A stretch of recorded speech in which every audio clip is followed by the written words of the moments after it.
Klausimas iš Egio.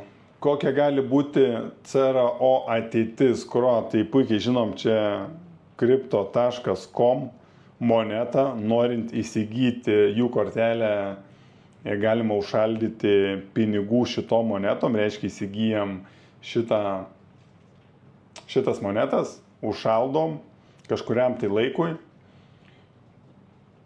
ir galim gauti procentą cashback'ų. Kuo daugiau šitų monetų užšaldom, tuo didesnį cashback'ą gaunam iš kortelės. Galima 2 procentus, galima 5 procentus.